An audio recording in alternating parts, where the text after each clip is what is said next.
This, my friends, this video is clickbait. It's a game, and I'm letting you know right up front that as much as it pains me, and it does, I'm going to play along and I'm going to keep you guys guessing until the very end. I knew that beyond a shadow of a doubt that if I just do the typical thumbnail and plug in a typical title, this review would have been a dud, and that would be a shame. So here's the game, and here is what I'm going to do. I'm going to describe right off the bat, right out of the gate, exactly how this thing sounds, and then at the end of the review, I'm going to tell you what the heck it is. So when it comes to top end of anything, top end extension, I am paying close attention to information in what we call the time domain. Essentially, whatever the recording is, I'm always eager to listen deep into the room, and I'm trying to learn what things sounded like that are time sensitive. So let's just take something like a splash or maybe a crash from a drum set. As we hear the fundamental hit, we should be able to, first and foremost, determine the pitch of the cymbal, and it should certainly be a different pitch from the other cymbals, right? So as the metal is struck by the stick, the drumstick, we hear the attack and the decay. And the latter, the decay, is the time-sensitive information that I'm craving. The questions that I'm going to be asking myself is, well, how long is it that that decay lasted? And even more, can I guess or assume the size of the room based on that time-sensitive information? Next example, what about something like the fretboard of an acoustic guitar? And while not every single guitar player out there takes full advantage of every single one of these techniques, an artist like Ben Howard will expose little nuggets of information on how he hits the string, how that string then hits the fret, and how that fret pops in the most intricate and satisfying tone that you are ever going to hear. It's like little pop rocks tickling the inside of your eardrum. That example, while not totally time related, typically lives in the same realm as the top end details that when we hear it, this can lead to audiophile bliss in a quick hurry. So, if this opening that we just ran through was a question, or we carved it into a question, the product that I'm reviewing today, that I'm talking about right now, would be the answer to that exact question. That's right. Perhaps one of, if not the best example of hearing all of these little sonic treats is what I feel this thing that I'm reviewing does best. And I gotta be honest, man, I mean, Katie bar the door.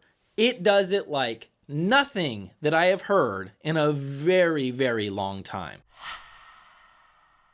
Male vocals and all things in the lower mid-range do sound pretty linear and pretty balanced, with only the slightest push or nudge in baritones, giving a splash more body. Meat on the bones? Yeah, these have that. Too much meat on the bones? Is there some fat on that ribeye? No, we're not talking about gristle here. Just enough of the good stuff so you're not chewing on Barry White for 3 days when you're hoping to listen to John Mayer. What I'm saying is this: the lower mid-range has just the slightest elevation that gives us that warm texture, this velvety kind of a thing that keeps you cozy as you're enjoying all of that insane top-end information that we just chatted about. Female vocals, on the other hand, can be a little trickier. When I mentioned earlier about this time domain information and detail in these babies, I do think that when it comes to that information, it also comes with a cost as we approach upper mid-range. There are times, while not frequently, that some higher pitched male vocals and female vocals can sound a little bit crispy. To be clear, I didn't say crisp, which everyone would be fine with. I said crispy, which everyone won't be fine with. Man, audiophiles are weird. So yeah, just a little shh sound at times where I think maybe a little sibilance can creep through, but again, it's few and far between, and literally everything else about these bad boys is so dang good, I don't give a rat's rear end. I don't care, I'll take it. I'll take it all day, no problem. All things in the midband and everything you hear above the midband sounds massive. There is this open and effortlessness. Hello, darkness, my old friend. It's like everything is in its right place in the soundstage, and even more, everything is carved out with laser-like precision. So yeah, think slightly warm-ish, lower mid-range, and as we climb up, we see open, beautiful, and clear blue skies. That is, and I'm not kidding, how these things sound every single time that I press play. Okay, so they don't need a ton of juice to wake them up, but they do indeed drop bigger bombs when you do give them more juice, because bass typically demands current. This does make sense, but I'm going to say right off the bat, the bass under every possible circumstance, whether you're not powering them a whole lot or you're giving them a ton of power, is deep, tight, and robust. Now I'm going to simmer down a little bit. I'm going to tell you that these won't knock down any walls with unbelievable bass.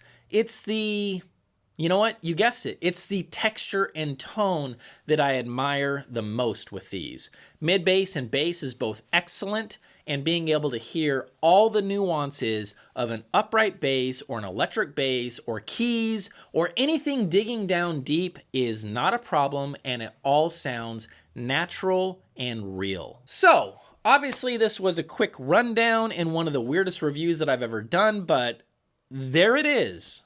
Every single word that I just said is true, and now that you spent time hearing me out, and thank you by the way, it's time to do the grand reveal. Where did I put them? Ladies and gentlemen, the 109 Pros might be the best sounding headphones that I have ever heard under $2,000, and without a doubt are probably the last open air dynamic headphone that I would ever need in my life. This is it, right? They are insanely comfortable as heck, sound sublime, and well worth the asking price of $7.99. They do come with a nice case, one shorter and longer cable, and a 1/4-inch headphone adapter. And as you guys know, I've been a huge fan of the 99 Classics. I also like the Neos. I loved the Empyreans, but those are getting into insane money. And I really wasn't a fan of the lyrics, but these might be my favorite headphones that I feel most of the folks on my channel can't afford. And with that, I'll see you headphone-loving audiophiles in the next video.